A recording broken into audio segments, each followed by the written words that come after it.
Elias lhe disse: vá depressa dizer a Acabe, apronte seu carro e volte para casa. Se não se apressar, a chuva o impedirá.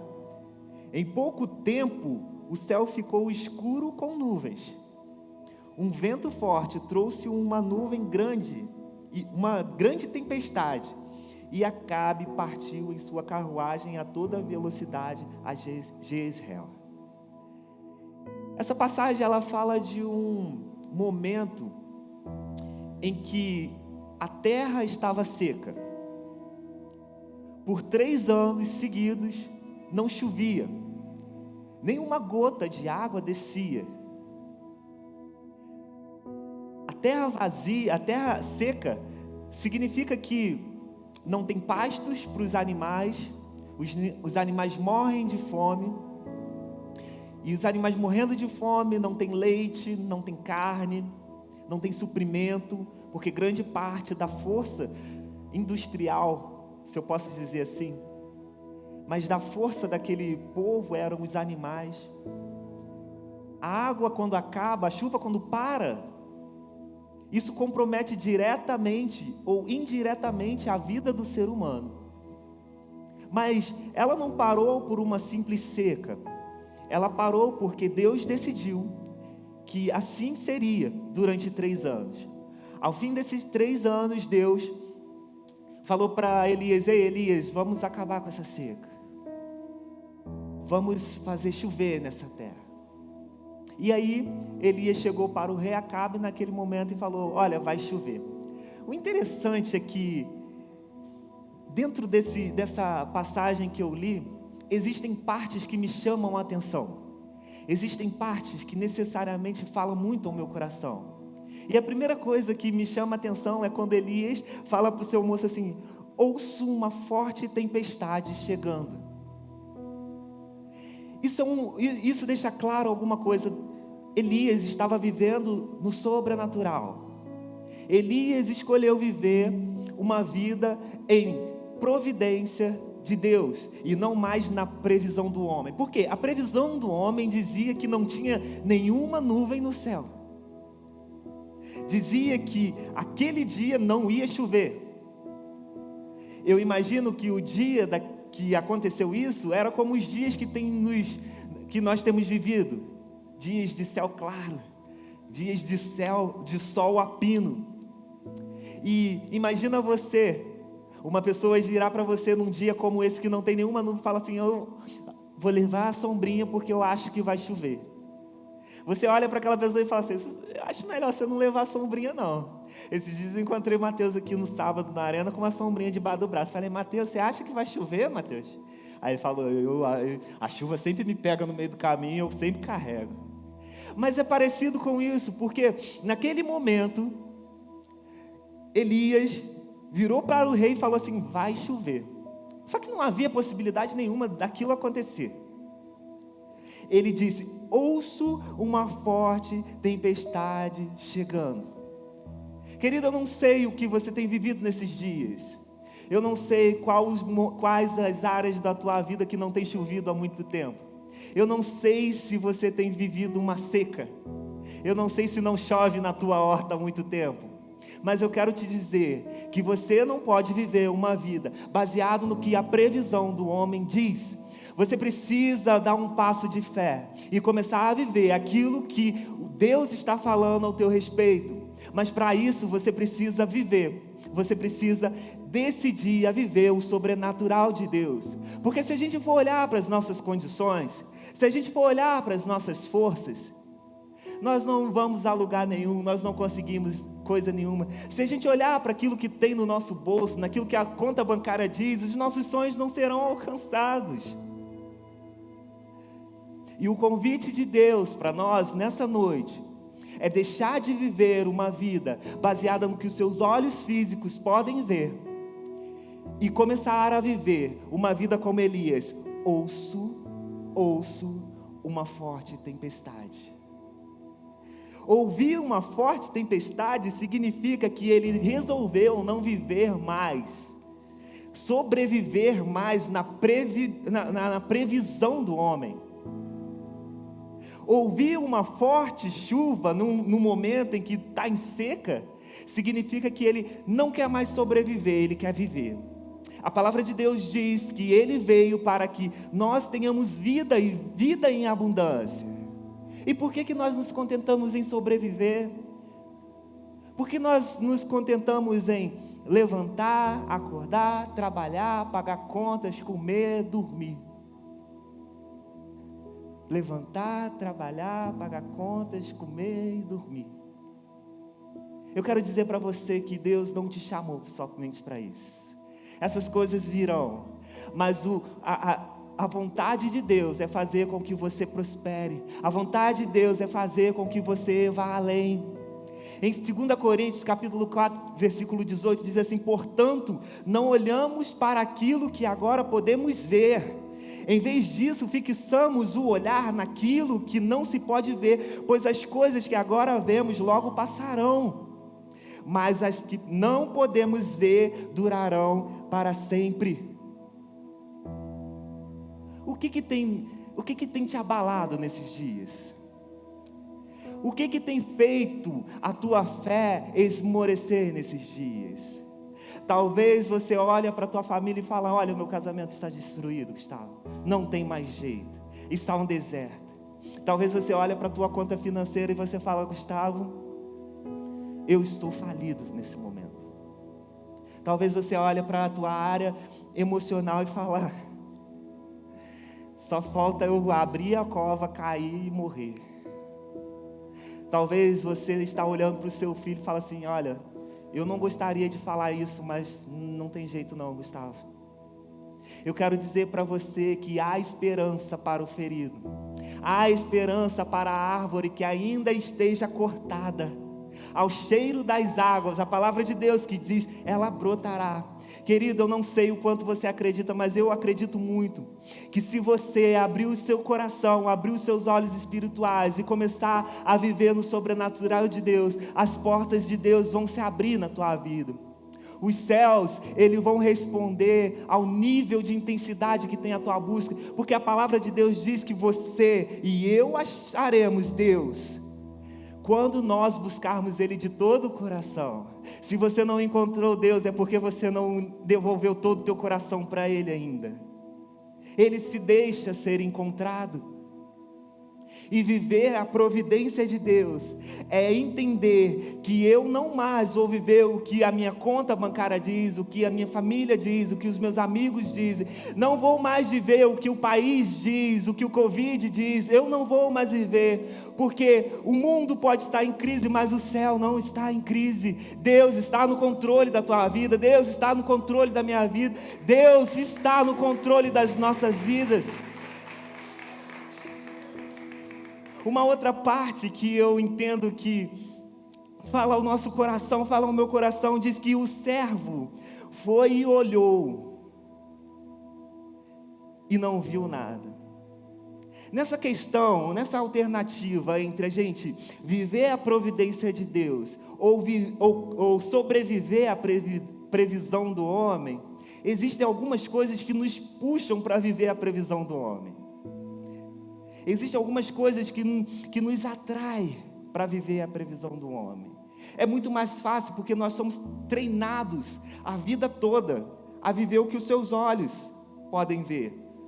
Talvez a tua mãe, como alguns de nós, dizia para você: ei, você só pode colocar a mão onde seu braço alcança. Ei, você não pode tentar mais do que isso. E aí a gente vai sendo treinado a vida toda. Não, eu não posso, porque os meus olhos não veem. Enquanto o convite de Deus é viver no sobrenatural, onde os seus olhos não conseguem ver.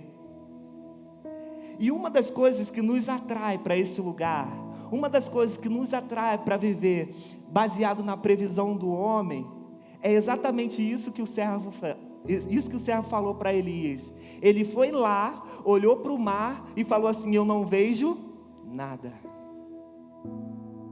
Às vezes a gente está preso nesse ciclo vicioso que embola a nossa vida, nesse embaraçamento de vida.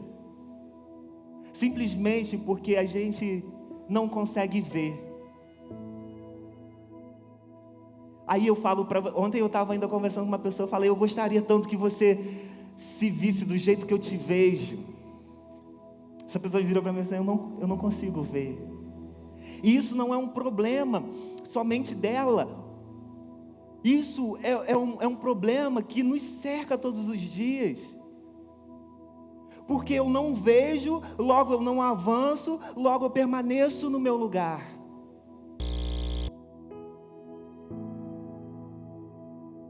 Não é porque você não vê, não é porque você não está vendo, que Deus não está trabalhando na tua vida. A palavra de Deus diz lá em Mateus 6,6, mas quando orarem, cada um vá para o seu quarto, feche a porta e ore ao seu pai, em segredo. Então, seu pai, que observa em segredo, os recompensará. Ele observa em segredo, em oculto. Ele não precisa mostrar que está trabalhando para provar para você que Ele está trabalhando ao teu favor. A própria palavra diz que desde a eternidade ainda não se viu, ainda não se ouviu um Deus que trabalha por aqueles que nele esperam. Se você espera no Senhor, querido, entenda isso, Deus está trabalhando ao teu favor. Mas eu não vejo nuvem, Deus está trabalhando ao seu favor. Eu não vejo trovão, Deus está trabalhando ao teu favor. Deus é o Deus que trabalha por aqueles que nele esperam. Eu não sei o quanto essa palavra enche o teu coração de fé, mas o meu coração se enche de expectativa, porque eu entendo que o Deus que me tirou do império das trevas e me trouxe para o teu reino de maravilhosa luz, Ele não se esqueceu de mim, e Ele ainda trabalha na minha vida.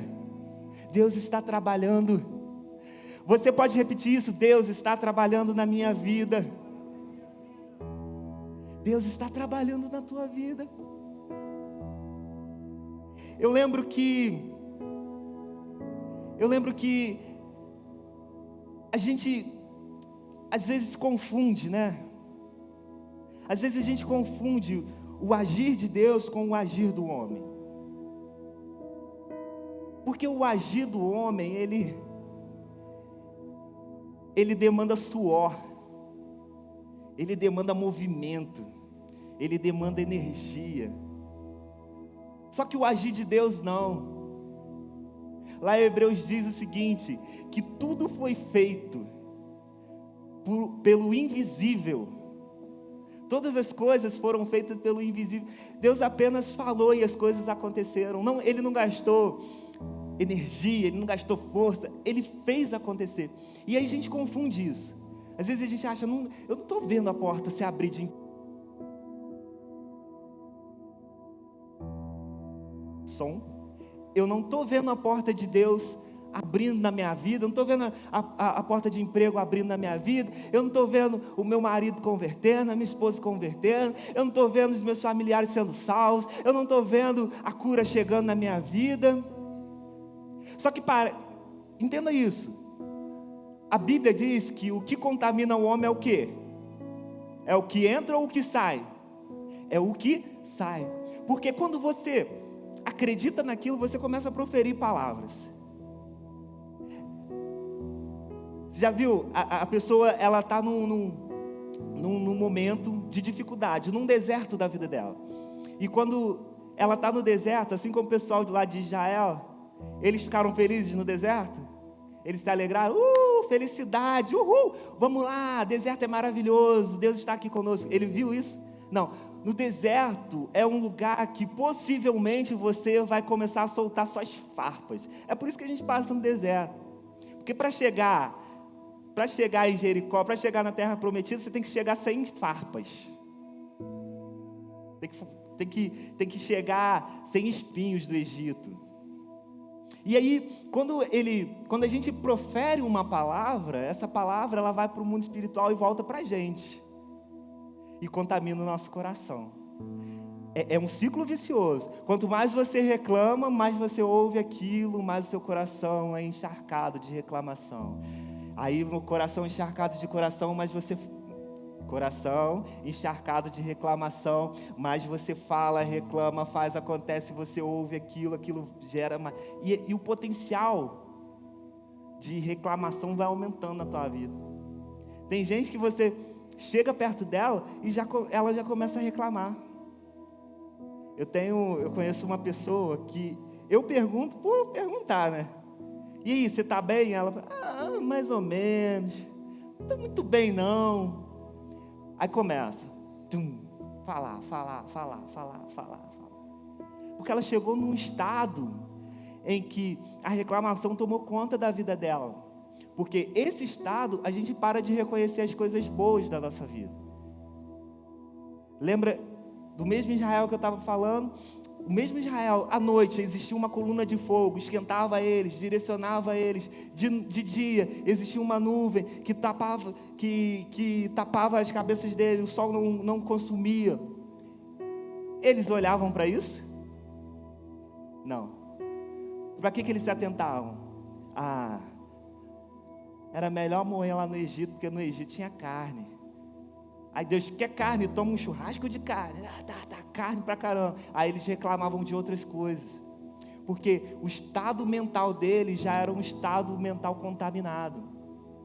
O que você tem pensado nesses dias? Qual tem sido o conteúdo verbal da tua vida? O que você tem falado nesses dias? Querido, o que você tem colocado nas suas redes sociais nesses dias? O que você tem compartilhado nesses dias? Porque isso expressa diretamente o que você acredita. Isso expressa diretamente aquilo que está no teu coração. Você quer descontaminar o teu coração? Comece a proferir palavras de bênção. Comece a profetizar na vida de outras pessoas, na tua vida, porque as coisas vão mudar. Ontem eu estava conversando com uma outra pessoa, e a pessoa fala, mas eu não consigo, porque... Não consigo entender, porque às vezes a gente prega, mas aí quando a gente passa por uma coisa, a gente faz uma coisa totalmente diferente. E eu falei com ela, querido, olha só, presta atenção, você precisa profetizar até que aconteça. Você precisa proferir a palavra de Deus até que aconteça. E é disso que eu estou falando aqui. Uma outra coisa que me chama a atenção nessa passagem, diz assim, 7 vezes Elia mandou que ele fosse e olhasse. Imagina você fazendo no mesmo dia 7 vezes a mesma coisa. Eu garanto que a maioria de nós na segunda, terceira vez já ia, não vou não, já vi. Levando em consideração que eles estavam num monte, então ele tinha que subir.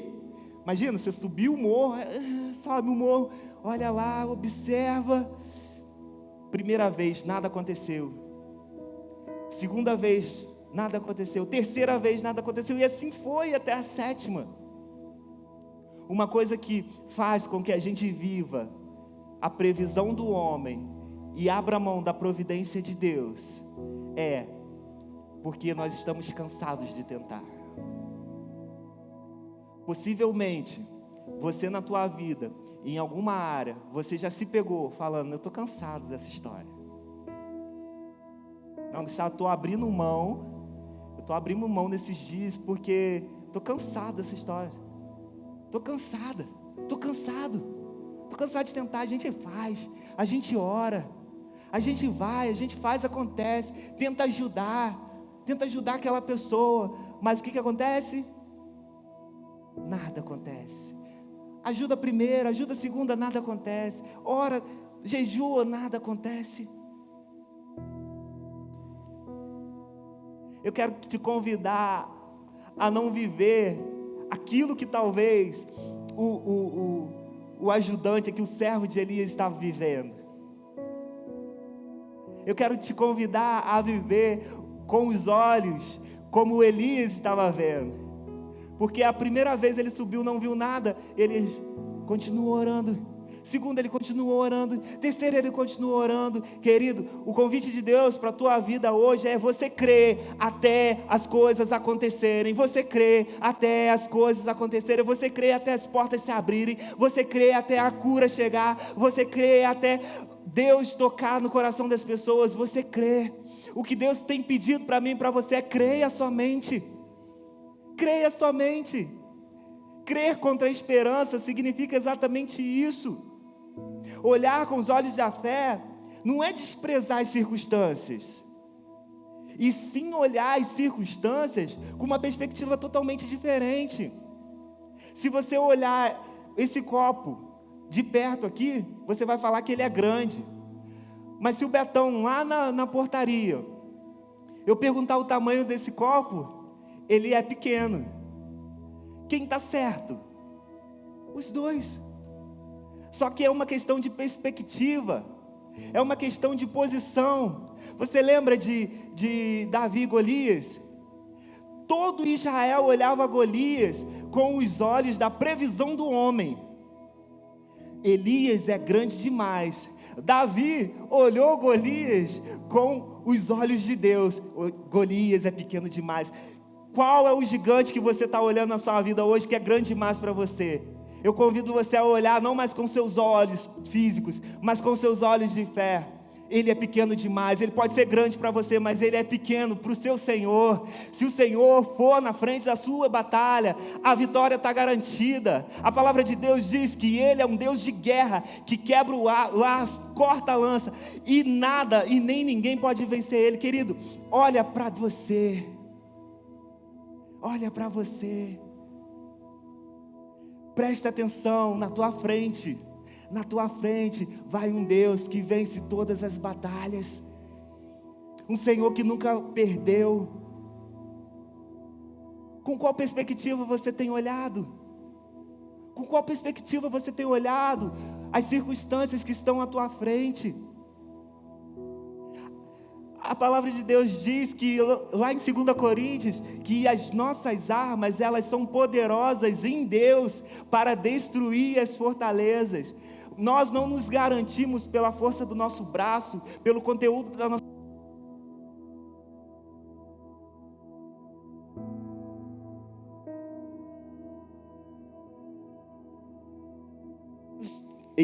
Nós não nos garantimos por aquilo que a nossa mente pode dizer, nossa inteligência consegue alcançar. Nós nos garantimos pela força que há em Deus.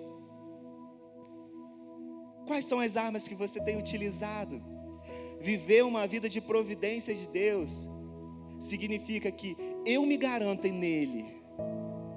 Gustavo, mas vai bater medo. Vai com medo. Vai bater insegurança. Vai com insegurança. Eu vou ficar assustado. Vai assustado.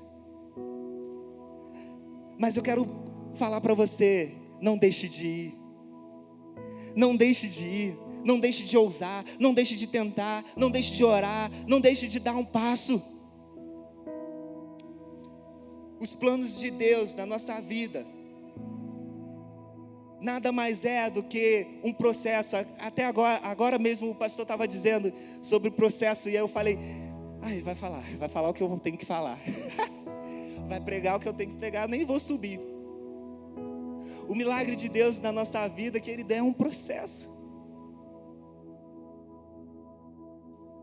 Todo milagre é resultado da vontade de Deus, que o tempo não apagou. Todo milagre. Aí você fala, Gustavo, mas e aquela mulher do fluxo de sangue? Imediatamente ela foi curada. Imediatamente ela foi curada, mas você não lembra que ela teve uma vida toda padecendo. Uma vida toda em que as pessoas escorraçavam ela. Isso você não lembra.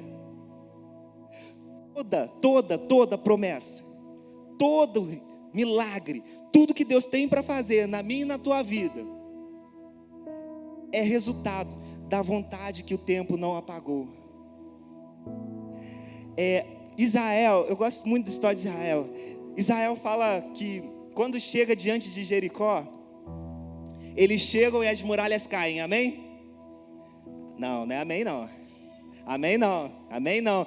Eles chegam e eles dão a primeira volta diante da muralha. Imagina você, 40 anos no deserto, doido para entrar naquela cidade, doido para vencer, doido para acontecer. E aí, quando você acha que vai entrar, você tem que dar mais uma volta. Gente, é uma volta na cidade. Imagina você dar uma volta em Friburgo aqui, ó. Praticamente deve ter sido o dia inteiro. O que Israel estava vivendo não é diferente da nossa vida. Quando a gente entrega um currículo e acha que aquela porta de emprego vai abrir, e aí você tem que dar mais uma volta, porque não abriu a porta. É quando você acha que aquele relacionamento vai dar certo, que agora é a coisa de Deus para a tua vida, e aí não dá certo e você tem que dar mais uma volta. E quantas voltas Israel teve que dar? Quantas voltas? 13 voltas, porque no último dia foram 7 voltas. Sabe o que isso significa para a nossa vida? É que quando a bênção está mais próximo, é o momento que a gente mais tem que se esforçar. É o momento que fica mais difícil. A maioria de nós não alcançamos o nosso milagre quando ele estava mais próximo da nossa vida, porque foi o momento mais difícil. A etapa mais difícil na nossa vida precede o milagre, o maior milagre que nós vamos alcançar. A etapa mais difícil da nossa vida precede o maior milagre que eu vou alcançar. Por isso que eu falo para você, ei, não desiste, não para de tentar. Você precisa viver aquilo que Deus tem para a tua vida. Mas Gustavo, eu estou cansado, eu estou sobrecarregado. Tem uma palavra de Deus para a tua vida. A palavra de Deus diz assim: ei, você que está cansado, você que está sobrecarregado, você que não aguenta mais essa situação na tua vida, vinde a mim. Jesus está dizendo: venha a mim. O meu fardo, ele é leve e dá para você carregar. Troca comigo. A palavra de Deus diz, lá em Isaías 40:29, que é Ele que dá força ao cansado e vigor ao fraco. Ele fala assim: até os jovens perdem a força e se cansam, e os rapazes tropeçam de tão exaustos, mas os que confiam no Senhor renovam as suas forças, voam alto como águia, correm e não se cansam, caminham e não desfalecem. Tem um lugar em Deus para você renovar as suas forças. Tem um lugar em Deus em que Ele vai trocar as energias da tua vida, a bateria da tua vida. E Ele não vai trocar a bateria da tua vida, Ele vai te dar asa para voar, para ir a um lugar tão alto que você nunca alcançou, nunca imaginou, nunca pensou em chegar. Tem milagre de Deus para a tua vida. Tem milagre de Deus para a tua vida. E aí, chega uma parte que eu acho que é crucial. O servo vira para ele e fala assim: eu vi, na 7ª vez, eu estou cansado de subir. Eu vi uma nuvem lá perto do mar, mas ela é pequena, ela é do tamanho da mão de um homem. Dependendo do homem que for, a nuvem pode ser maior. Se for uma nuvem do tamanho da minha mão, uma nuvem um pouquinho maior. Mas não é uma nuvem suficiente para chover. Não é uma nuvem suficiente para tentar, para falar assim: ei, vai ter tempestade. Às vezes a gente decide não viver a providência de Deus, porque no nosso caso, é improvável demais.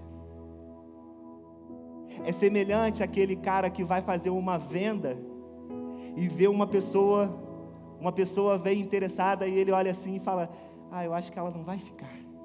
O pastor Rodolfo vende casas. Quem quiser comprar uma casa, procura o Rodolfo. Procura o Ralph também, né? Agora tem 2. Procura aí o povo. E aí, às vezes, sabe aquele cliente que fala assim: não, eu vou ver e depois eu vou ligar de novo, te dou um retorno. E passa um dia, e passa 2 dias, e passa 3 dias, e passa 4 dias. Você fala assim: improvável que ele consiga, vou até oferecer para outra pessoa. Às vezes a gente começa a viver a previsão do homem. Por quê? Porque a gente acha que é improvável. É improvável demais o meu filho sair das drogas. É improvável demais eu sair do meu vício. Já estou há 10 anos viciado, pastor. É improvável demais Deus reconstruir a minha família, restituir o meu lar. É improvável demais Deus restituir as minhas finanças, o meu lugar de emprego. É improvável demais. Mas eu quero te dizer uma coisa: as circunstâncias, elas não vão deixar de ser verdade. Eu sei que é difícil crer contra a esperança, quando tudo diz que não. É muito difícil. E eu não estou te convidando para viver uma vida em que você está negando as circunstâncias. O que eu estou te convidando, o convite de Deus para mim e para você nessa noite, é que existem verdades absolutas e existem verdades temporárias. Ei, isso é uma chave de Deus para a tua vida. Preste atenção nisso. Existem verdades que são temporárias, mas existem verdades que são absolutas. Gustavo, o meu filho está nas drogas. Verdade temporária. O meu lar está destruído. Verdade temporária. Eu estou cansado. Verdade temporária. Eu estou sobrecarregado. Verdade temporária. Olha, as coisas não estão dando certo na minha vida. Verdade temporária. Eu estou sem emprego, estou sem dinheiro. Olha, estou na rua da amargura. Verdade temporária. Mas ei, tem palavra de Deus para você, e essas são verdades absolutas. E sabe o que ela diz para você? Você é mais que vencedor. As portas vão se abrir. Você precisa continuar crendo. A verdade de Deus é uma verdade absoluta. O tempo não pode apagar, o tempo não pode destruir aquilo que Deus diz ao teu respeito. E hoje Deus te levanta pelas suas mãos, te pega pelas mãos e fala: ei, eu estou contigo, eu vou com você. Se você crer, se você levantar agora, eu vou contigo, basta você acreditar. Mas é uma nuvem do tamanho da mão de um homem, é improvável demais, as coisas não estão acontecendo. Eu já tentei uma, eu já tentei duas, eu já tentei três. Ei, Deus está falando para você: a nuvem é pequena, mas se prepara, vai vir tempestade na tua vida financeira, vai vir tempestade na tua vida emocional, vai vir tempestade. Deus vai fazer chover no seu deserto. Qual é o teu deserto nessa noite? Qual é o teu deserto nessa noite? Qual é o lugar em que Deus quer te dar dupla honra? Porque Ele diz: no lugar da vergonha, eu estou te dando dupla honra. Você que está em casa, Deus está te tocando com dupla honra. Eu não sei o lugar que te envergonharam, eu não sei aonde você não consegue nem chegar, mas Deus vai te levar lá, Deus vai te levar lá, e você vai louvar o Senhor, porque Ele te faz mais que vencedor. Aleluia. Eu queria convidar o louvor, nessa atmosfera de fé, nessa atmosfera de crer. Eu queria que você se colocasse de pé. Você que está em casa, se coloque de pé também. Se coloque de pé, se coloque de pé.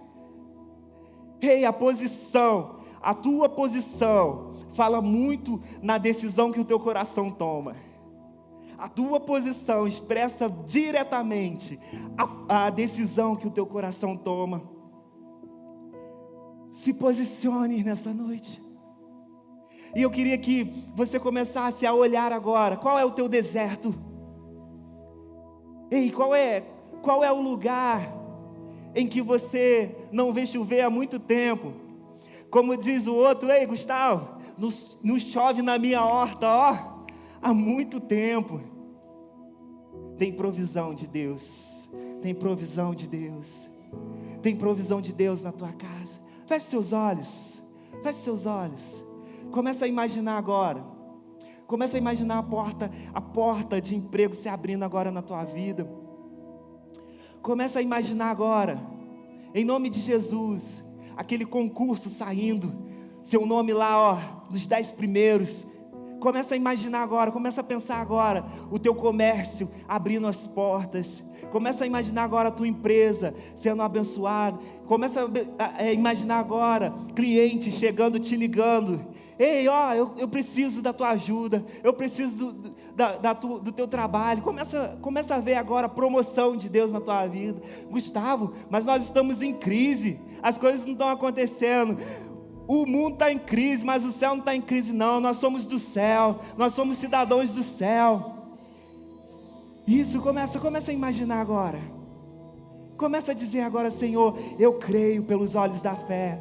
Eu creio pelos olhos da fé, as coisas acontecendo na minha vida, as coisas acontecendo na minha história. Oh Jesus, nós cremos, Senhor. Nós cremos, Senhor. Jesus, Espírito Santo de Deus, começa a visitar corações. O Senhor é o Espírito que intercede por nós com gemidos inexprimíveis.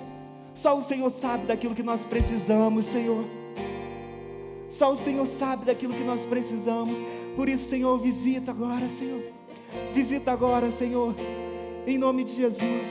Em nome de Jesus.